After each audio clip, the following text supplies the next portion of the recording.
Good evening, friends. Welcome back here to Weather on the Go, all your weather coverage. My name is Hunter on this Wednesday, December 10th, 2025.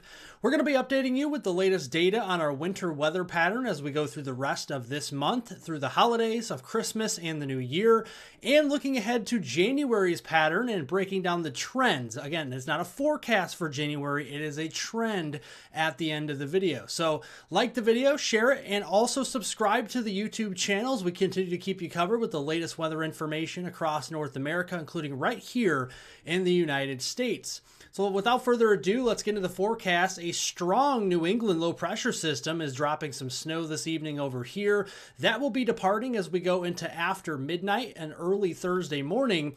And then we're going to turn our attention back here to the Northwest Plains, where a clipper system from Alberta, Canada, will be sliding from northwest to southeast. And this could give us some potent snow across the Midwest and Ohio Valley as we go from Thursday and into Thursday night. So let's look here at our New England snowmaker. We have some snow here in blue all the way into portions of Ohio, up into Pennsylvania, heavier snows up into New York, much of Vermont, New Hampshire, northern Maine, and then there's that rain snow line down east Maine all the way into central Massachusetts. Much of Connecticut seeing rainfall here in coastal areas through New York City, New Jersey. A lot of that in the green is rain. And then as we go into the overnight hours on the back side, we could start to see a few snow flurries. But unfortunately for coastal areas there of the Northeast, especially the I-95 corridor all the way to the coast, it is going to be too little too late to see any moisture as far as snowfall is concerned. But some snow showers and flurries may be possible as colder air wraps in on the backside.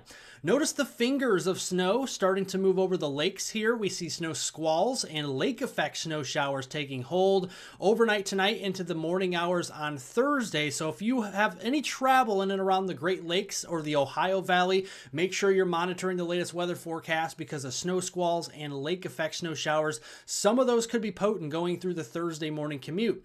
Then our attention turns quickly off to the west. We have a clipper system diving out of Alberta. It's the Alberta Clipper, and this is going to bring an icy mix to areas of South Dakota. In fact, an ice storm warning is also in effect for a county or two in northern South Dakota where significant icing is possible there in purple. And then in the blue, that's the snowfall, and the snowfall going to be moving into eastern Iowa, Cedar Rapids, Iowa City, and Waterloo, into Rochester, Minnesota, La Crosse, Madison, Rockford to Peoria, even into Chicago as we go through the day on Thursday. More likely Thursday afternoon. Notice some heavier snow bands here hugging the I-80 corridor. That's where some of the heavier snowfall amounts could pile up going into Thursday evening.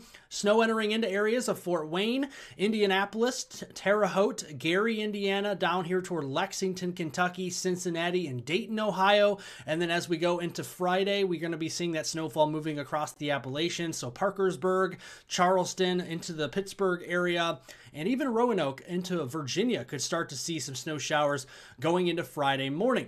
So how much snow are we looking at here? It does appear to be a quick moving clipper system, right? So we're going to just see a few inches of snow. It's not going to be a blockbuster snow event, but enough to get the plows out, the shovels, and the snow blowers from the Midwest down here through the Ohio Valley, some enhancement to some of those totals across the Appalachians there.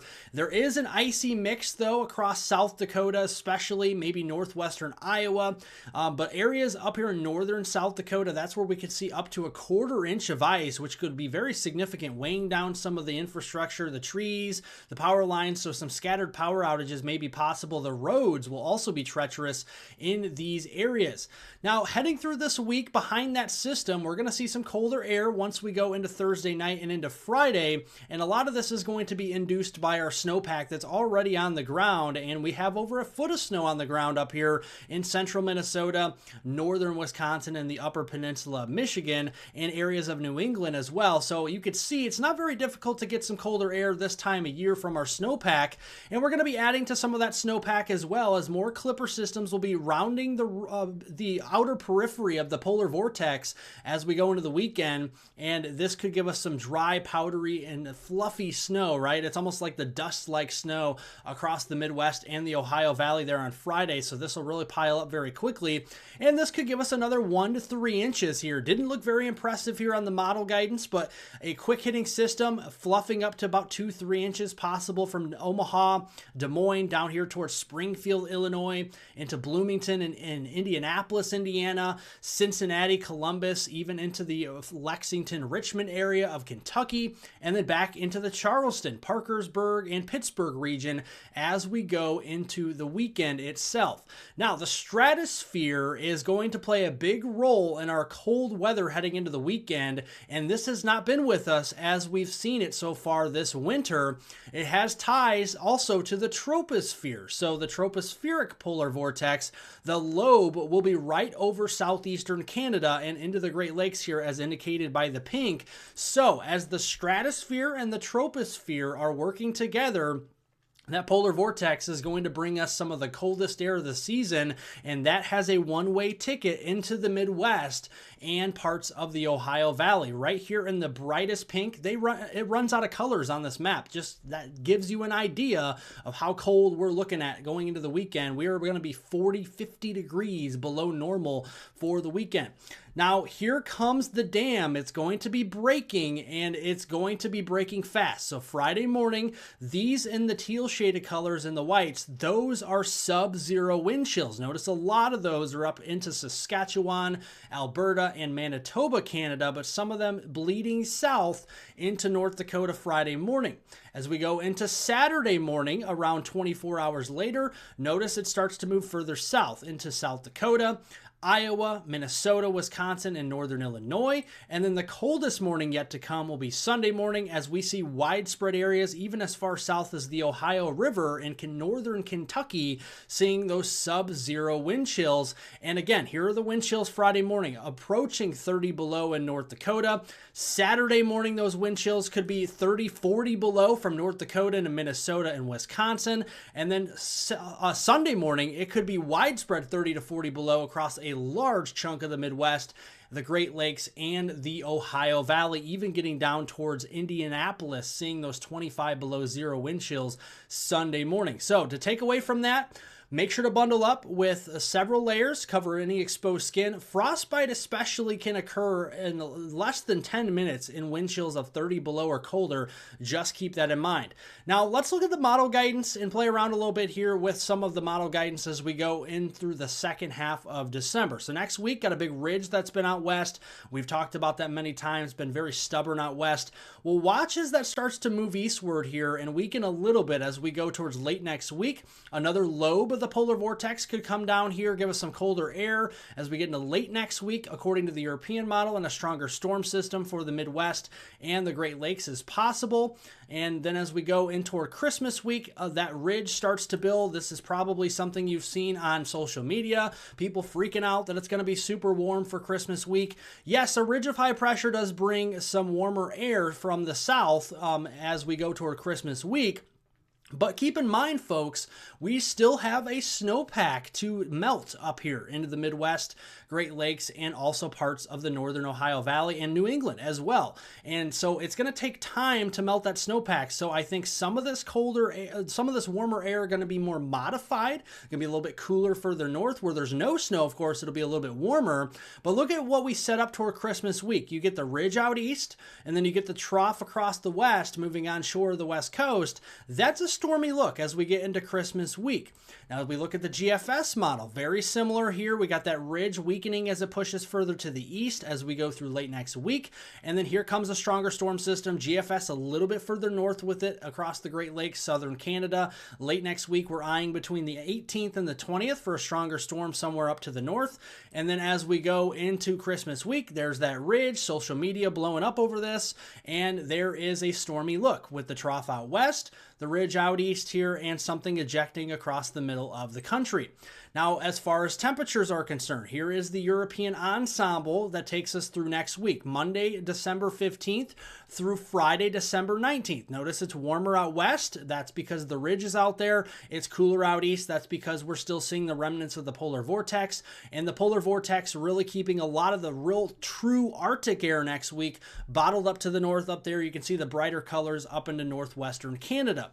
Now, as we go into week 3 and 4 of December, including Christmas week, notice the warmth that's out west is going to shift east. Is it going to be a blowtorch? Maybe. If you're in Texas, okay, it's going to be 30 degrees above normal.